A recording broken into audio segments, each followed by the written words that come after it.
depuis quelques jours, je me demande comment je pourrais expliquer, par exemple, à mes collègues, ici au Bangladesh, ce qu'une partie de la population en Suisse ou en Europe, les préjugés qui sont véhiculés à propos des musulmans.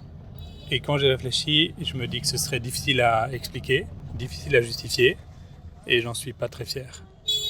Et j'essaie un peu de déconstruire ça, et je vois principalement 3 aspects. Alors bien sûr, tout le monde se dit non raciste et non xénophobe. Mais dans les remarques, les stéréotypes aussi, qui sont véhiculés, qui sont assez fréquents ou sous-jacents, à mon avis, il y a 3 choses. Il y a d'une part un élément qui est lié à la pauvreté, un élément qui est lié au style de vie, par exemple la polygamie, et un élément qui est lié aux mouvements extrémistes, qui sont très visibles et qui heurtent, et qui font régner une forme de terreur dans les pays européens touchés par le terrorisme. Alors sur ce 3e point, évidemment, on peut faire un parallèle assez facile avec les extrémistes chrétiens, que ce soit au Moyen-Âge, que ce soit de nos jours, comme on a vu par exemple aux États-Unis avec les mouvements extrémistes, suprémacistes, blancs, évangélistes et d'autres formes d'extrémisme. On peut faire aussi un parallèle avec les extrémistes bouddhistes, qui sont juste de l'autre côté de la frontière de où je me trouve, et qui massacrent des musulmans. Alors pour diverses raisons, mais principalement en disant que le problème c'est qu'ils sont musulmans. Même s'il y a justement d'autres critères qui sont d'ordre politique et à mon avis économique. Alors qu'est-ce qu'il y a de politique là-dedans ?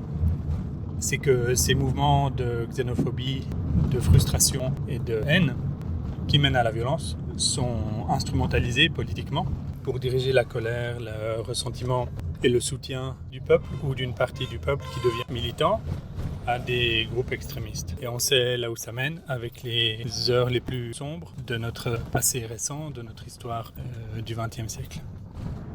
Et donc ce sont des minorités infimes qui soutiennent cet extrémisme, mais perçus de l'extérieur, perçus par les Européens, par un effet de groupe et de simplification. On assimile les musulmans à ces extrémistes.